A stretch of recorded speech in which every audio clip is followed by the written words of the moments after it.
Hi, everybody. Welcome back to On the DL. We are officially launching season 3. Woo, woo. Yes. And I am so excited to have these two guests with me today because honestly, I never thought in a million years that I would be speaking to the two of you together ever.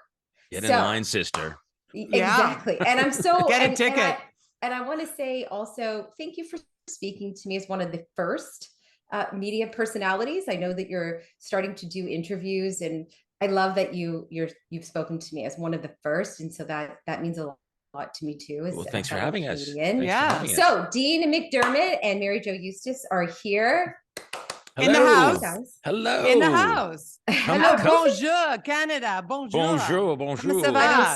I don't speak a word. Ça va très bien. That's it. Yeah. Okay. I'm very good. I love it. That's good enough. That's good enough. Un petit. We're here. We're here. Un petit. You know, I'm from Toronto. Toronto. We don't speak French. You know, we're so snobby here. As you know, you're both Torontonians, right? I know. Living in California. Dans la piscine. That's it. Are you your pen is by the ocean? Your pen is the by pen the is ocean? in the pool. Really? The piscine is the pool. Piscine is ocean. Piscine is ocean. I don't know. We're gonna have to look this up. Sur la piscine. Anyway, yes, we're both in Los Angeles. We're both in Los Angeles. Do you fight like that still? Do you guys have like that little bickering? Oh yeah. No, like we have that, but that's not fighting. Oh yeah. That's just our. That's foreplay. That's foreplay. Foreplay for what? Yeah, good question. Good question. Anything that comes along. I mean, if foreplay for everything but sex. Yeah, because we are doing a podcast together, but we're not doing anything else. I'm gonna tell you why I just said foreplay for what, because I told my son, who's 18, that I was having this interview with you guys today, and I gave him a little bit of the background, which I'm going to tell our listeners in just 1 second. And he said, well, obviously they're still in love. I'm like, no, they're not. And he said, okay, yeah, they must. He said they must be. I like your son said that. And the truth is, and you know what's happening, Dana. Can I call you Dana? Or is it Dana? No, it's Dana.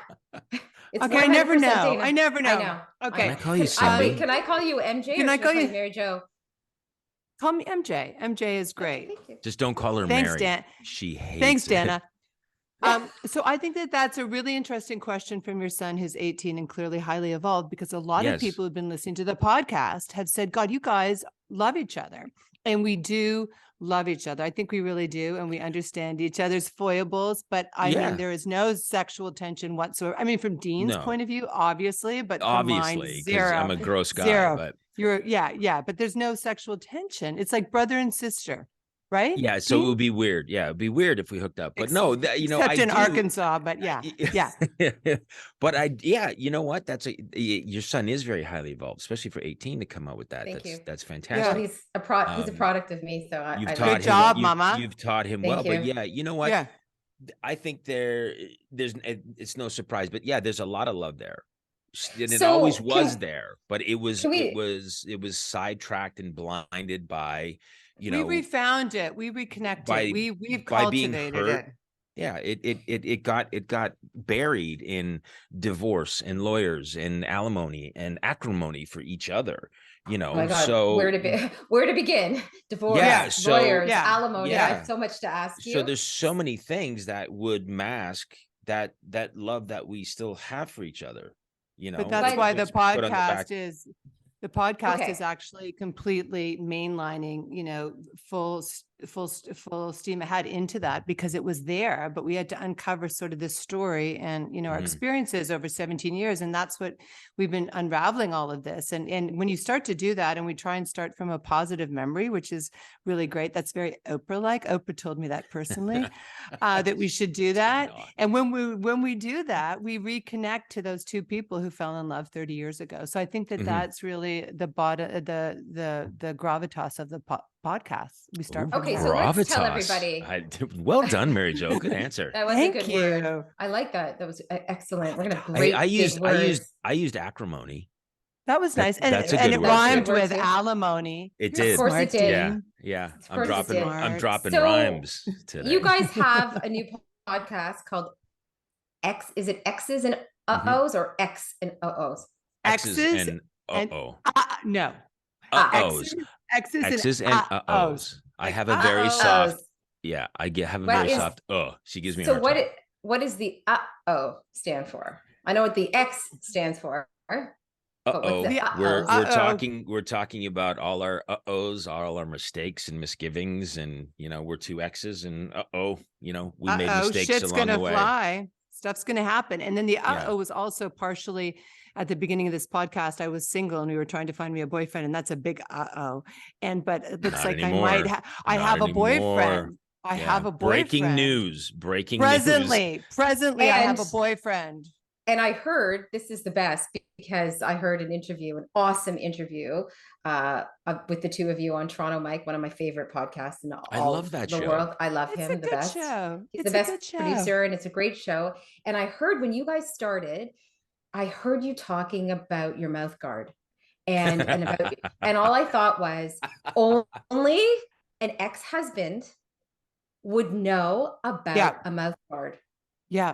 And then present boyfriend included, but usually that takes time. And it gave me such a giggle because I wear a mouth guard. And when I started dating my now husband, but when he was my boyfriend after I divorced, I didn't wear my mouth guard. Yeah. And I was getting the craziest headaches. Yeah. The craziest headaches. And my ex-husband at the time had said, look, what's wrong with you? Why are you complaining about these headaches? I'm like, because I'm not wearing my mouth guard. It's like, you should wear your mouth guard. Well, I wear my mouth guard. Welcome to the club, the divorce club. I didn't know you were divorced. Excuse me. What? You didn't know I was divorced, Dean? Yeah, no, I didn't know. I didn't know. So Dean, we didn't know. Well, that since 2008. Okay, still, it's a divorce. Okay. You got divvied. Okay.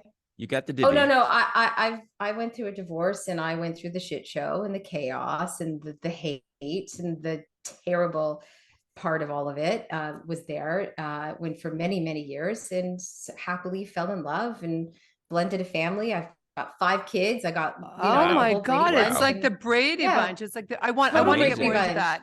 I want to ask. I want to know where you are for sure. Okay, we want to know about that. Yeah. But regarding the mouth guard, and this was a serious discussion because these boys are so into my dating life. Mike and Dean, they're like 2 teenage girls. Like if I say orgasm, they're like out of their mind. They can't even believe it. They're like, really? So we had like an in-depth discussion because I was going away on vacation with, I was going to say my new man. No, your boyfriend. Person, my boyfriend. You've been using the B word, so he's your boyfriend. I love that. We're going on vacation, and I was really seriously concerned about 2 things. One, bathroom issues, because we were going to be in Mexico, and I was very concerned about that. And the she has IBS. She has really bad IBS. I do not. And then the second thing was my mouth guard and my night guard. And Dean and Mike got into like a 40-minute discussion about it. Mike was like, "No way, don't bring it." And Dean's like, what if you grind your teeth, and maybe you should be sexy about it and like put it on his plate before breakfast? And they had like 9 million ideas about it. And I didn't take my mouth guard, and I didn't grind my teeth. What? I didn't think it. I haven't been wearing my mouth guard since the vacation. No, listen to me. I did the same thing for weeks and weeks, and I didn't. And my husband is a doctor. My current husband is a doctor, and he noticed. Like I was sitting there like about maybe 6 weeks into this new lovely relationship, and I kept massaging my face, going, "Oh, my face hurts." And he said, "Do you grind your teeth?" I said, "I do." Because why don't you have a mouth guard? I'm like, I don't want to wear it in front of you, nor do I want to wear all the other things that I wear to bed in front of you. He's like, "Do you think I give a shit? I'm sleeping. Wear your mouth guard." Like, how old are we? God, I know. I see. I know. That's where I was coming from. But you know what? Here's the thing. You're right. Like the sexy stuff at the beginning, that fades. And once you introduce the mouth guard, you're not going to roll on top of him in the middle of the night and go at it. I mean, maybe you will. Just pop it out of your mouth and put it somewhere else. Put it somewhere else. I know we thought about where else to put it so he could find it. Sort of as a presentation. Anyways, the point is that I loved that Dean knows that you wore a mouth guard, and only here's the thing: she didn't have a mouth guard when we were together. Yeah. So look what you did to her. You caused her so much angst and stress, Dean. Well, she caused me so much angst and stress because she grinded her teeth. That's what led to our divorce.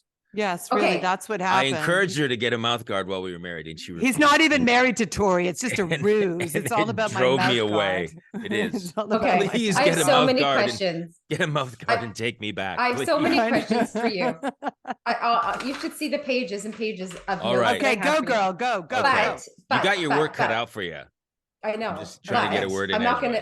I'm gonna try not to look. I'm gonna try not to look at my notes. I don't want to. I want this to be a little bit more. No, because I already feel a connection with both of you. You're very real. You're super authentic, and I think part of both of you coming out together on a platform like a podcast in 1 to 12 episodes, letting it out, talking about your experience and your journey, may have people saying, that's not real. And they're just doing it for publicity and they're just doing it for money. And the second I heard that the two of you were talking and being shot like in photographs together, and you're out in public together and you're working together, that was the last thing on my mind. I thought, finally, the two of them are going to set the record straight. They're going to own their narrative, and they're actually going to help people by sharing their story, not what the paparazzi said, not what headline news said. You guys get to do it this time. And I was so happy to hear about it. So I want you, both of you, to set the record straight. We know it was a shit show. We know there was a lot of pain. There's always pain and chaos and divorce. I don't care what anyone says. If you consciously uncouple, it still hurts. It hurts. It's not fun. Yeah, of course. But you know, like you guys said, you were like the Brad and Jennifer of Canada. It was like it was big news. It was big news. Well, it was. MJ, you are like the most stunning. I don't think I've met somebody like on this podcast. You're like, there's like a halo around you. You are so You're stunning. my best friend now, between the mouth guard, the new house, and everything. How much did you pay her, MJ? No, you're so beautiful. It's like you've got that Jennifer, like that, you know, that vibe about you that people maybe it's because I'm getting laid. Maybe that's why. I think that helps. Yeah. It does or it's help. the podcast, or it's reconnecting with me. I'm not sure. And not only you're getting laid, it's so much better after the first husband. Just saying. Sorry, Dean. Sorry, Dean. Anyway, you and I have to get together. Call me. Yeah, I will. Call me. We need to talk. Well, yes. I want to know how. Wow. Oh my gosh. We have to have you on the show. Yeah, absolutely. Oh my God. Yes, of course. That's a great idea. Yeah, we want to know where you're at with your divorce. And I want to know sex is better with your second. It's always better after marriage. Better. It's always better. God. I didn't want to say anything because I didn't want to hurt any feelings, but I'm in that club too. Yes. Yes. No, so, I mean, I dated a lot and you know, a lot. I dated a lot during COVID. I dated like 10 or 12 guys. Not that I'm a hoe, because I'm not. And she didn't get COVID. She got herpes. I got herpes, STD, anal warts. Why did I say that? No, I got nothing. I got nothing. I got nothing. I'm so no, God, no. But it's true. It's the experiences you have post-divorce. This is something we don't talk about. Can be really fulfilling and wonderful, and they don't end in marriage, right? I don't want to hear about it. I don't want to hear about it. I can't hear you. But it's a nice experience for a woman to have, I think, out of a marriage, to see what's out there. Do you agree? I'm talking to you. I mean, not me. Yeah, there's no words. I mean, it's been speechless. Wow. It's been a lifetime, and it was. I mean, I knew that even exiting my first marriage, that there was life and love waiting for me. I mean, I couldn't wait. I was running to it. So that's very different than the two of you, because you guys had a very public divorce, and it played out in the media. I mean, I would have died. It was bad enough that my community was talking about me nonstop, and rumors were flying all over the place about me. That was bad enough, because I do work in TV, and people, that hurt. I tried to stay as low key as possible, but there's no comparison as to what you guys went through. Dean, you're with Tori Spelling. Tori Spelling, I mean, like at the time, she's she is a big star, but that Yeah. was a huge name. That's a huge name. And I didn't naively. Mary Jo and I have talked about this. I stepped into the situation not knowing what was going to happen, because I was just like, oh, hey, I've fallen in love with this woman and we're together, and that's what it's going to be like from here on out. And I have to deal with the divorce and whatnot. But what I walked into was sort of like the big top circus, with the paparazzi and the media. And then you go beyond that in the comment sections of, these internet magazines and stuff. And it was just like, it's just an absolute shit show, and pulls you in so many directions, because you're like, you're getting, oh, congratulations, you're amazing, you beautiful couple. Oh, you're a piece of shit. How could you do that? You're dog shit. And it was just like, you're getting the best and the worst of the both worlds. And then just having it play out in the media, so many people can form their opinion, and unfortunately you hear about it, it gets back to you. Of course. So, I understand, what you were talking about is like your circle, your family, the people you work with, they hear about it and it's tough. But when you multiply that by tens of thousands, it's a nightmare. Millions. Absolute nightmare. Millions of people. Millions. I didn't want to say that because I didn't want to sound. Well, here's the thing that's interesting about it, because I don't think either one of us knew the trajectory was going to be so crazy. So I obviously had a different experience, but I think this was, I was in, okay, well, all right. I'm going to tell the story. Why not? I can tell the story. So I was on a billionaire's yacht for a couple of weeks. I leveraged myself into that. No, I didn't leverage myself. A couple of weeks? You were gone for a month. No, this was a decade ago. Oh, okay. A different one. A different billionaire. A different billionaire, whatever. Wow. It sounds so obnoxious, but it was true. He's a hometown Canadian boy and he did really well. And he invited me to go on his yacht or whatever. And I met all these people. Maple syrup magnet. He's a maple syrup magnet. Bring it on, babe. So anyway, we were in Saint-Tropez in this very swanky house overlooking the Mediterranean or Côte d'Azur or whatever, and this very sophisticated woman wearing like a caftan, and and like they had the butlers were serving Japanese hors d'oeuvres, and I was like, what is this? And the daughter was in a Givenchy ball gown. It was ridiculous. So we get into the car to go to 555 for lunch, and this woman turns to me and says, I know you. I'm like, what? And she said, I know who you are. She said, I know your story. And I want you to know that I'm in the same situation right now and I'm suffering. And your stories really, really resonated with me, and how you've handled it and what you've gone through and the ebbs and the flows. And I know you've suffered, I've suffered, so we're sisters. And she started telling me her story. And this was like different economic status, different parts of the world. And it traveled. It really, and the women who I was with, they were like, they all had stories, they all related to it. So for me, it was, I could be anywhere and then my name would come up and then there would be the association. And then it was a whole different conversation. Did I love it all the time? No, because it made me like a victim and a martyr and, whatever. I didn't love it. And then sometimes it was really enlightening and super cool to have that connection with women and people. But it's something, and Dean and I have talked about it, it's going to follow us forever. Good, bad, or indifferent. It's always going to follow us. That will always be the second sentence or maybe the first sentence. And we're trying to, as you noted at the beginning of this podcast, we are so excited to rewrite that narrative and maybe push that stuff down to the second paragraph. Maybe it'll be the Dean and Mary Jo like X's and is what we're trying to do here. And from the response we're having, it's been incredible.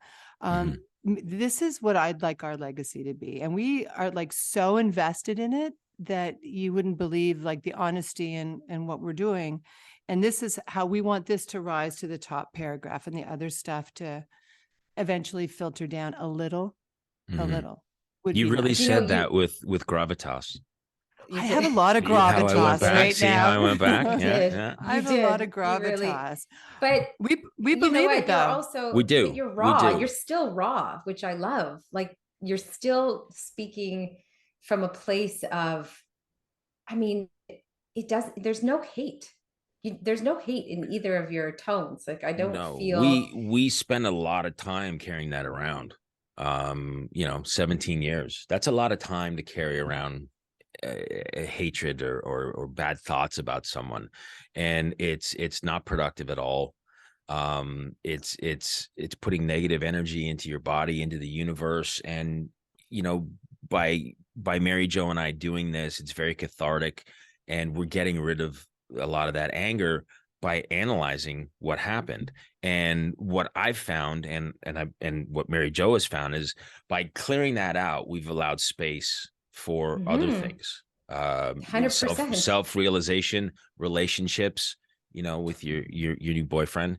So it's like a therapy session with a lot of shits and giggles. So that's what I was going to ask you. Tell me about, so if someone's tuning into your podcast, what can they expect without you giving away everything? So what is it that, are you throwing out an idea and then you talk about it, or you go through one specific incident, you decide, let's talk about what happened then, and you analyze it and you get through it? What is it that we are listening to?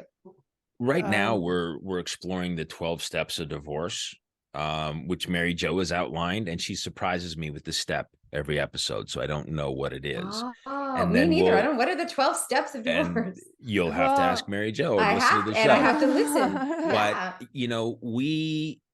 that's the only foundation, or that's the only note that we'll have going into each show. We don't know what we're going to talk about. And we just connect, right? We talk, we do our intro, we catch up, and then we may start talking about a headline in the news, and then it'll all lead back to our relationship. A beautiful memory will key off of that. We've talked about times at the cottage, and it's led to these deeper conversations. So we keep it light, but it's very poignant, and we are in the moment, and we're real and genuine as we do it. And the 12 steps are not like, we didn't want to do custody, we didn't want to do alimony.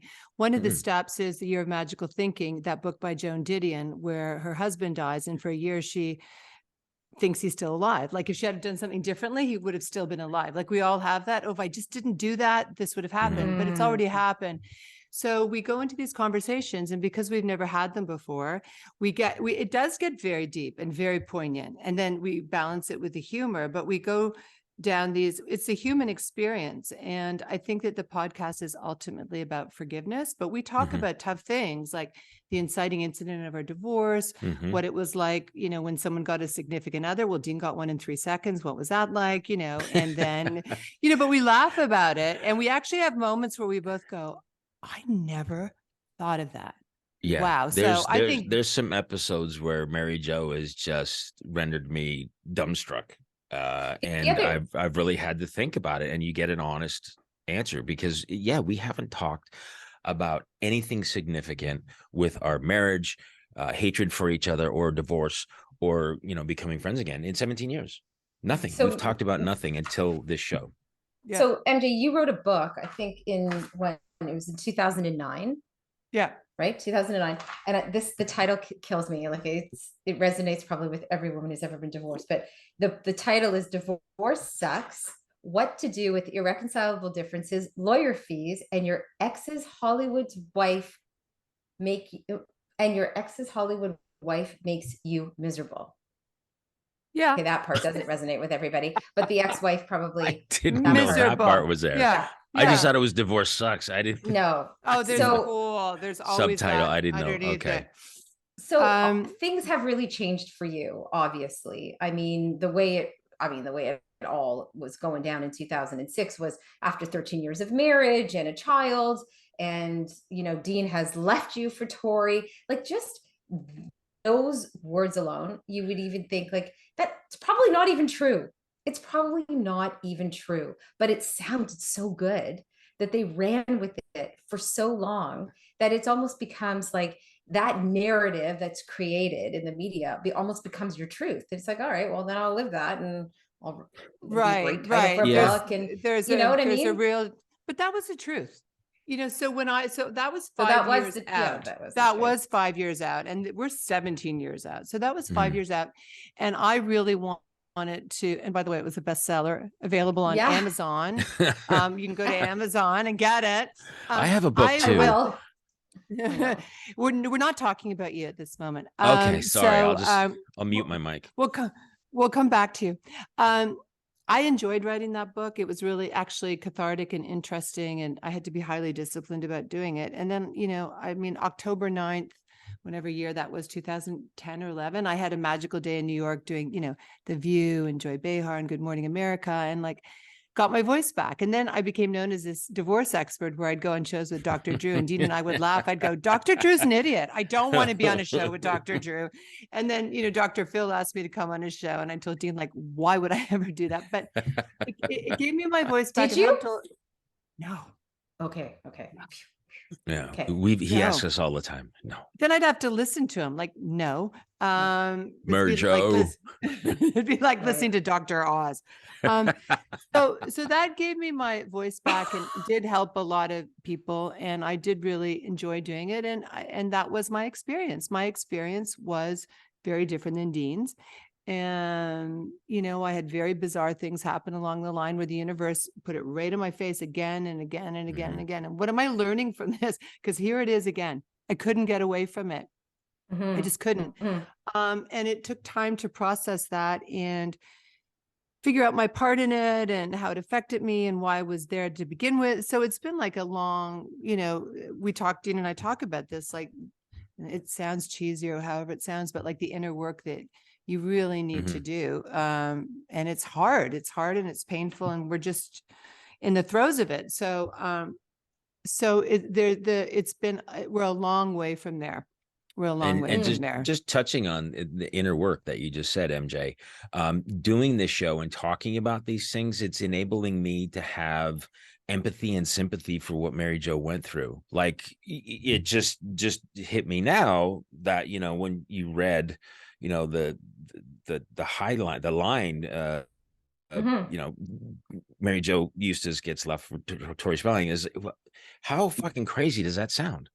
It's fucking crazy. And it's really crazy. Yeah. Right. Very hurtful. Very hurtful. Couple from Canada. And then we moved to LA, and then, I end up being with a Hollywood icon. It's just, when you read it, it's what? That was huge and sounds it's crazy. Not great for your self-esteem. No, I'm sure. And so, but that's the great thing about this show that we're doing is, it's kind of giving me the opportunity to give my head a shake and start to look back at things, and my shortcomings and misgivings and how I handled things, good and bad. And we relate differently now. If we have a bump, Dean and I relate differently now. We've broken the pattern. Yeah, right. Of course, we're not yelling and screaming at each other or horrible text or cutting each other off on text. Going, I blocked you. I blocked her for 2 years. It's I'm done with you. I didn't even notice, but whatever. That's what's funny about it. You tell him, MJ. Sorry, Dean. Yeah, you fucking tell him. I even knew it when I you first. I knew it when I blocked her, because oh fuck, she's got my email. I mean, I can get you if I want. Exactly. We have a son together. He can call me and say, "Hey, mom." Honestly, somebody once asked me. They said, "Who has access to you?" And I said, "Other than my children, their father." Direct access to me would be their dad. That would be because we're talking about whatever, people having access to different people. And I just said it was their dad had access to me, even though I didn't want to speak with him or ever. Yeah. But if he called, I answered the phone. It didn't matter where I was in the world. I had to answer the phone because he's the father of my children. Yeah. Now, not so much. Now I don't need to do that because they're older, but I want to know, because it sounds like, Dean, we'll get to your personal work in a sec, because I think this is very important. Part of the spirit of On the DL is talking about things that people don't talk about out loud, right? So things that are on the down low, we talk about it here in this podcast. And one of those things could be doing the work around yourself, even if the feelings that you have, you want to blame the other person, say, well, I shouldn't be feeling this way. I don't need to do any work because it's all his fault. And I never was supposed to be in this position. But that being said, maybe MJ, you could share, how did you arrive to a place that you are comfortable with in yourself, with yourself, by accepting what happened and getting to the point where I don't even know if I want to use the word forgiveness, as it is more about peace. How did you get to that? That's a really good question. It's really like a 10-pronger, but it's a really good question. Well, and I'll tell you, because you asked. I'll tell you. I'm gonna get comfortable for this one. Get your notes. I don't know. Is this podcast like 2 days long? I'll tell you. I'll tell you how it happened, because Dana, what happens when you have this sort of situation, like I had with this one here? You bounce into relationships that might not be the best for you, right? You do, because you're coming from a place. I was coming from a place of, chaos. So you bounce into things that aren't so good. So I took a long break from relationships, And I guess a year and a half ago, I fell in love with somebody really, really big time, really hard, who probably, considering he traveled 300 days a year, was probably not, never been married and no kids, probably not the best combination. Red flag. Red flag. But it didn't matter. My heart was,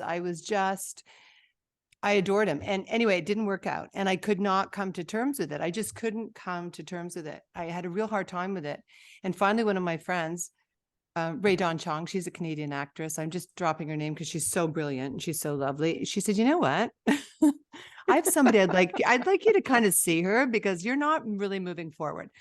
And she's sort of, spiritual healer, therapist, whatever. But she's 75 years old. She doesn't take new clients. And I had to write her a letter and tell her why I wanted to come on board. And she took me on board a year ago, and doesn't put up with any of my crap, super smart. And that was a catalyst that got me to here, because I couldn't make sense of anything, patterns, what had happened. I really had a hard time. I think that Dean and I talk about this on the podcast. We both sort of just realized very recently that we're divorced, because our experience was so objectified that how do you relate to that? And Dean was like going a million miles per hour. So was I. We were both like, wow, I think we're just noticing now. And so I think the shoe dropped this year, and I was like, that was a lot. So this whole year I've been processing it. And the thing that the number one thing is, I'm not a victim. I refuse to take that. I won't take that label. I'm supposed to learn something from this, which I'm learning a ton. And, I wouldn't change anything. I really wouldn't. So, and I really feel that we're on this path together, to heal, and we're significant in each other's lives. And it makes everything in my life easier if we're working and we're talking. And so it's peace, like you said, it is. Yeah. So that was a catalyst. That was really nice. Lovely answer, MJ. Thank you for sharing that, MJ. It had gravitas. It had lots of gravitas. The big G. It's so real. And for women who are listening to this, I hope it resonates, because it doesn't matter how long it's been. You could have a divorce a year later, you could be in a different place, 10 years later, 17 years later, you have a child with this person, there's always an opportunity to do some work and make it better. And that's what I think the two of you are this amazing example of that. And that really nobody knows what goes on behind closed doors. Nobody, that old saying, you don't know what happens in someone else's bedroom, and you really don't. And I like that the two of you are putting it out there. You're exposing yourselves either to criticism or to be embraced by so many people. Now we say millions tuned into the chaos. We're hoping maybe a million more will tune into this podcast and say, oh my God, this is so great that they're doing this, because it is so great. But Dean, I have to ask you something, because I would be remiss if I didn't. And I want to talk about Tori, because everyone's going to say, how could she be okay with this? Well, I mean, I could see how she could be okay with this, because I've divorced and I'm remarried, and I know what it's like to have an ex here and an ex there. But a lot of people pass judgment, and they'll say, there's no way she's okay with this. Of course she's okay with this. Or you wouldn't be doing it. She's your wife. Exactly. We were kicking this idea around like maybe a year, MJ. And Yeah. and I approached T about that. I said, would you be cool if I did, this show with MJ's X's and O's? It's about a relationship and divorce and whatnot, and trying to help people. She's like, absolutely. Like, she is my biggest fan. She supports anything and everything I do. And we're gonna have her on the show as a guest.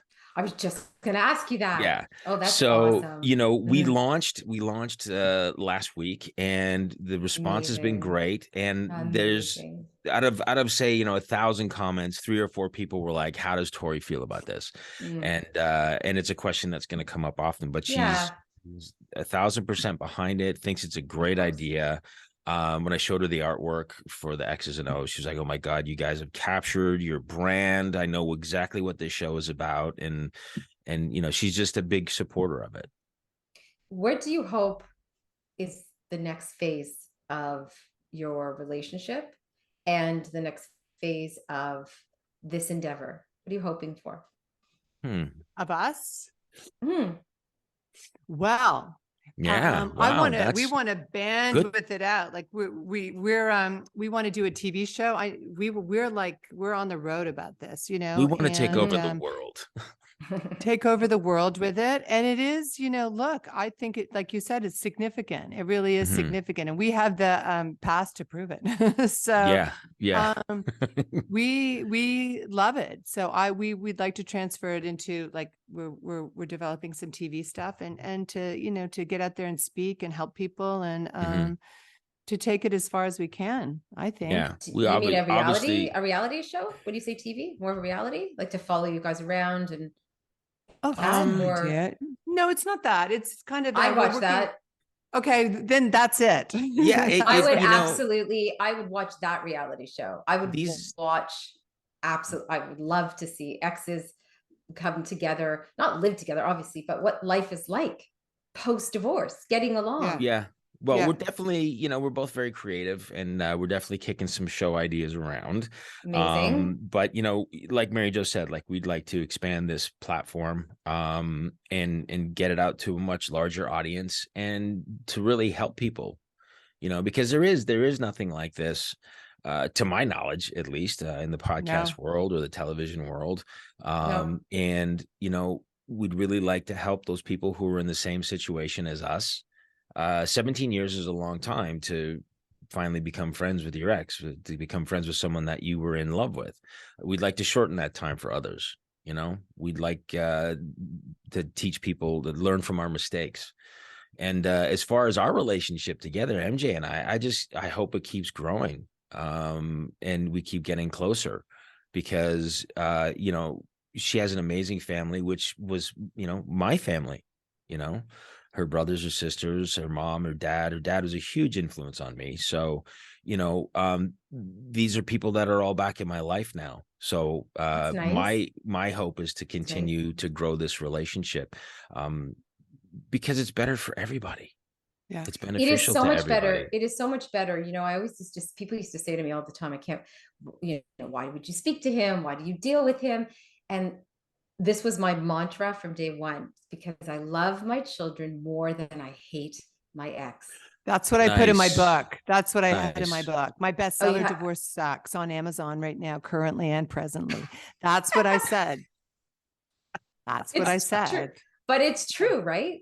Like, you love your son so much. It doesn't matter what he did or what he says or what he didn't pay or what the lawyers tell you to do. Like that, trust me, it all matters. It all matters. I'm not saying none of that matters. It matters. But at the end of the day, it's like, I don't want to live my life with hate. I want to love my kids. Right. So, he may be a sperm donor, but he's their sperm donor. Right. So and your sperm donor, truthfully. He's your sperm donor too. That's right. Right. So that's kind of really how I was able to kind of rise above that. And I think that all of these messages that you will provide for people will make a difference. People will listen. We don't realize how much we're helping people when we share our story, but we really are helping people when we share our story. That's the only way to do it. Stories we tell. Sarah Polley did that great documentary about it, you know, in storytelling. It's all about storytelling. Everything in life, the hair was going a little crazy.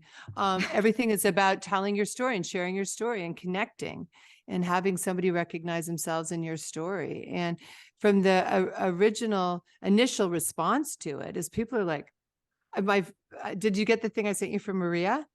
The text I sent you from Maria. Yes. She listened to it and she was like, holy shit. She said, I can't wait for episode 2. It's Maria McKee. Listen to Maria our show. McKee. I'm so excited about that. Yes, I love that response. Yeah. Yes. She said it's redemptive. It's funny. It's poignant. It's informative. She said, I'm in love with it. When's episode 2? Did she say it has gravitas? Twice she said gravitas. And balls. She said it had balls. Big balls. I'm going to ask you about balls in a second. We got to give context to that. Yeah, before the show started, we were talking about balls. Just yeah. But Dana was. Yeah. No, I was not talking about balls. You, Dean, started talking about your balls and how they were hung. And then you asked me about how I feel about balls. All balls are hung. You don't refer to balls as being hung because they are hung. You refer Dana to the likes wiener. balls now. Right. Dana likes balls. I was fascinated because I don't know how we got in the conversation, but I asked. You were fascinated I posed the question. He's like, what do you think about balls? Because the male anatomy is kind of a weird looking thing. Yeah, it's not pretty. Right? And then it's the not like us. Like we are vaginas are so pretty. Oh, we're like babes. They're so beautiful. Yes, they're little treasures. But then bulbs. So the balls kind of get the shaft. Oh, that's a lot of people don't like balls, but I pose that question, and you like balls, and we both do. I do because I understand balls now. And what do you understand about them now that the connection exactly. to balls, to the connection to the male appendage? If you give appreciation to the balls, you give an appreciation to the main man. You know what I'm saying? Let me tell you something. I'm not even connected to my balls. No, I'm going to tell you something. You guys will appreciate this because my second marriage, because I am so in love with my husband. You can ask Mike from Toronto Mike about this. This is not a lie. I talk about him all the time. I am like obsessed in love with him. That's amazing. There's not 1 inch of him that I'm not in love with. And so I felt like I was rediscovering the male anatomy when we got together. And I was like, I obviously had experience with balls before, but not like this. And I'm not saying it in a gross way. I'm saying it in this beautiful, exploratory, loving way that my world opened up. And so I became a much more open person. So that's why I like balls now, because I understand because they're his balls. They're his balls. I get it. And everything on him and about him is like magic. So can we see a picture, not of the balls, but of him? Can you have a picture? No, I want to see his balls. So he's really when I tell you he's my dream. He was like my first crush. We've known each other since I was 3 and he was 6. Not a word. Yeah, our parents were friends when we were kids, and then we saw each other. So what's his appearance like? Like, what's his appearance like? Is he like if you look like a celebrity? If you look like a celebrity, who do you look like? Everyone says he looks like Hugh Jackman. That's his. That's his double. He looks very much like Hugh. I'm trying to find a picture of him. Wow, well but done. What is super hot. I know he is super hot and he's super smart. And he's a doctor. What kind of doctor is he? What kind of doctor? OBGYN. Is he a ball doctor? No, he's not. He's going to kill me. He's actually going to kill me because he's a family doc, but he's also an emergency doc. So he's been in the whole COVID. I'm getting turned on right now. Keep going. Yeah. I keep thinking of like George Clooney. He's beautiful. I'm looking, but Hugh Jackman. Yeah. No, Hugh Jackman. I'm trying to find a good picture of him. I don't have a picture of him in my phone.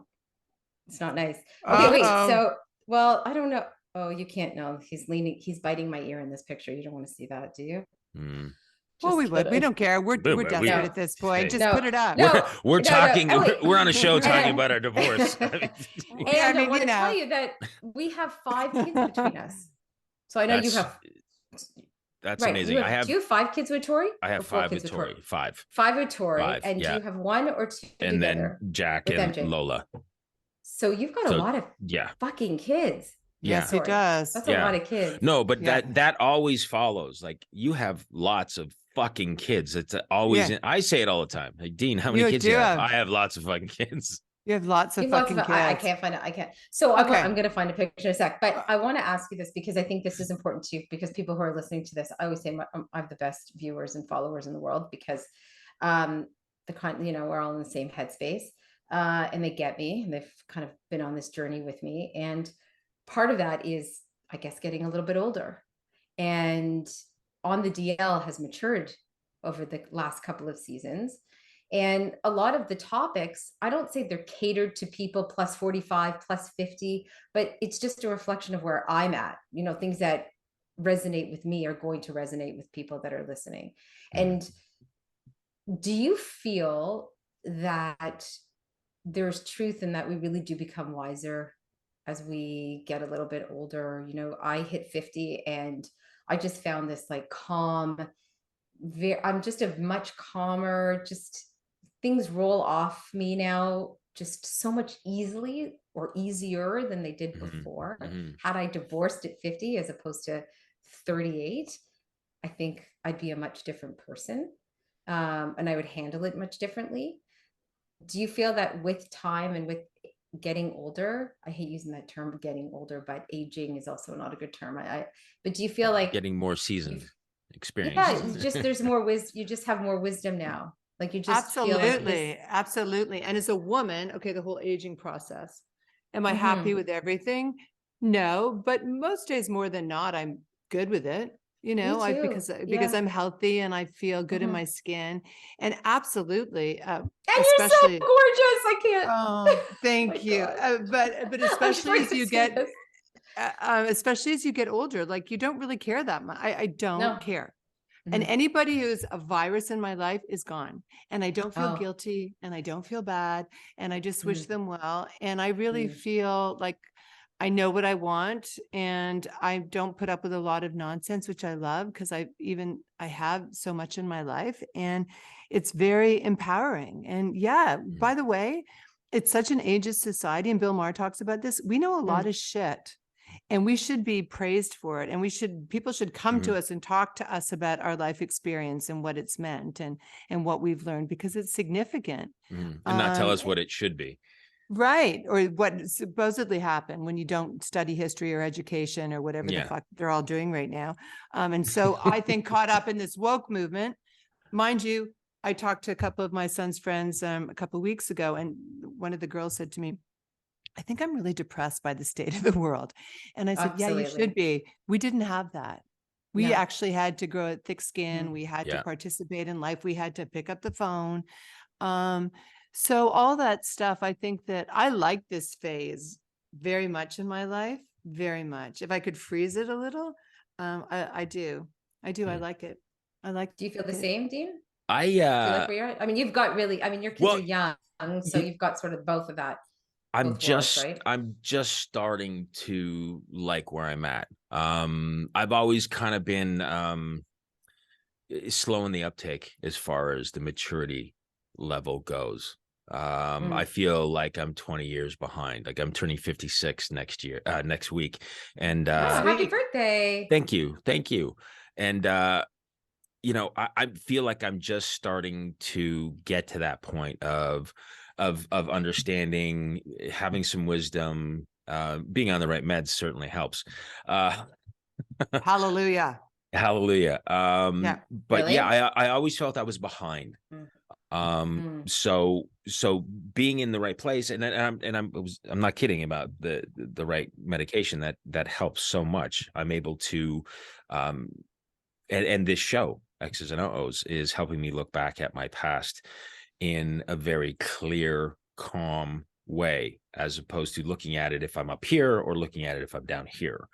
I'm able to look at it and process things a lot differently. So with that, I feel that I do have some wisdom, and I do have, something to offer the world if you ask me, to Bill Maher's statement.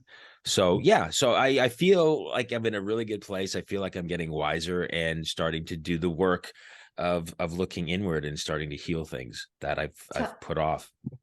Tell me what you would suggest. What is your advice at the onset of divorce to anybody, no matter who they are, what their situation is? What would be the first first piece of advice you would give? Oh boy, that's a great question. Okay. I can make all, so different for everybody. Yeah. It's such a different experience. It's yeah. such a personal, I think, you can't, like you said, it is the most painful, like tearing everything asunder and and especially if there's kids or not kids or whatever. So it's such a moment of chaos that you're in. Maybe just forgive yourself for it. Yeah, you kind of have to go through it. You kind of have to go through some of that stuff. And you intellectually, you could say, oh, I should respect my ex-husband or my ex-wife and not care about child support or that he's got a new woman or I've got a new man or way. But you can't intellectualize it. It's a really hard thing. I say get help right away. Probably hook up with a therapist or right away it's going to be a bit of a shit show. Like get some help. And so which I think is going to play into my instinctual answer was to do it slowly. Plan do it slowly. Plan it out. Like, no, because I mean it I threw it at Mary Jo like a ton of bricks. I was served within 3 weeks. Yeah. So Dean came home end of August. I was served middle of September. What do you mean served? Served with divorce papers? Yeah. Okay, so that's the difference between Canada and the States, right? Like they make us suffer for a freaking year. Right, you have to be physically separated. Oh, that's right. Separate residents, not even. So you could be like separated and living in the same house, but you have to be physically separated. You have to show the courts that. Wow, that's tough. Yeah. Wow. Yeah, not fun. It's so tough that she froze. Look, I know she's gone. She's gone. We've lost her. She's thinking about balls right now. That's what she's thinking about. She's holding them right now. Look. I know but I don't know if we're still recording. But in hindsight, I would have eased into it. And again, probably sought some kind of help, therapy to kind of bridge that gap between being married and not married. But again, it's shit no matter. I have two different addresses. Oh, we lost her. Nope, you're back. So she's back. We just kept talking. Did you? No, you guys had balls in your hand. You both had balls in your hand. Yeah. Okay, so you caught us because you froze like this with balls in your hand. No, but you know what I was talking about in Canada versus the US is 365 days before you can file for a divorce. Right. I will share with you. And I received an email at work. I was in the makeup room getting the CTV makeup room, MJ. So I'm getting. Oh God, it's the best. Oh no, we're losing her. Oh no, Dean, what did you do? It's always me. Internet issues for Dana. Yes. Okay. So we'll just stay here. We're not going anywhere. Yeah, we'll hijack the DL show. But that's what I would have done. MJ is sort of talked about it. Would you have gotten married as quickly though? Would you have jumped into another marriage as quickly? Oh, that's a podcast. Save it. Yeah. Okay, yeah. That's a good one. Put a pin in that, Mary Jo. Put a pin in it. Put a pin in that. Pin in. It's in. Yeah, hindsight. I mean, hindsight is what it is, and I definitely do things differently. But again, put a pin in it. Dana's still talking. What's happening? What's Are you back? She's back again. She's gone. She's I'm back. Here. Do you see me? We see you now, but yeah, you disappeared for a while. I think our Zoom was an hour. I think it keeps cutting out. Oh, maybe. Oh, okay. I was going to say, I think you need a new engineer. I don't know what's going on Yeah. there. So unprofessional. Get rid of that mic, dude. Get rid of that mic, dude.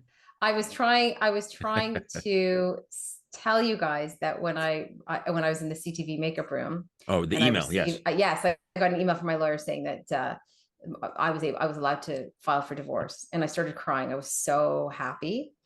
But I'll tell you, if I received papers 3 weeks after we had separated, I would have been probably flipped. Even though I wanted to be separated, I would have been flipped out. That's very soon. Well, you must have flipped out. I did. Like, it's a whole other story. It was a whole other story. Yeah. Oh, thank God she's freezing, Dean. Thank God. All right. Hey, thanks for having us on. Thanks for having us. Thank God she froze here. She did, Mike. She's frozen. What does Mike say? Yeah. What is it? What is the internet? Producer Toronto Mike is here, and Dana is having some internet issues. And I would do the outro, but I don't do a good Dana impression, so I'm gonna just see if she can come back to say goodbye to everybody. But let me just say, X's and Uh-ohs is a great new podcast, and we learned so much about you two. Here's Dana. All right. Hi, Dana.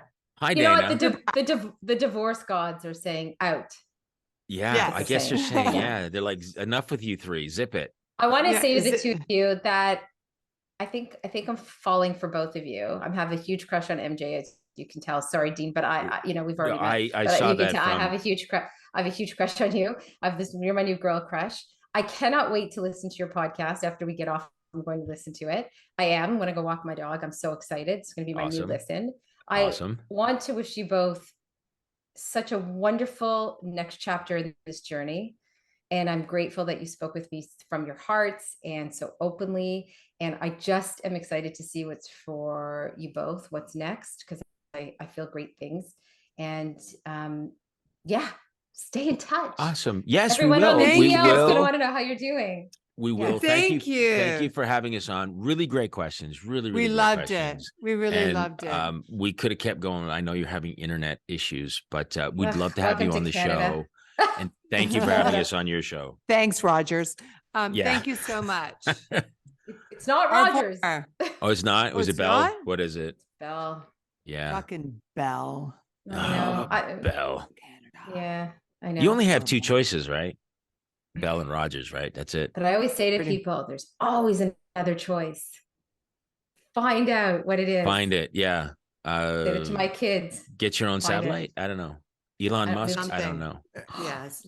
I'm not supporting him. I'm not supporting Elon. I know, me neither. I didn't mean to say, let's not talk about him. Although I would like him to come on my show. I just want the free internet. Yeah. I just want him on the Yeah. That seems reasonable. Elon. Yeah. Just give us your free Wi-Fi, Elon. Screw off. Yeah, exactly. But go Dana, run Twitter. Thank you so much. Thank you so much. And enjoy those balls. Oh, we will. It is, we will.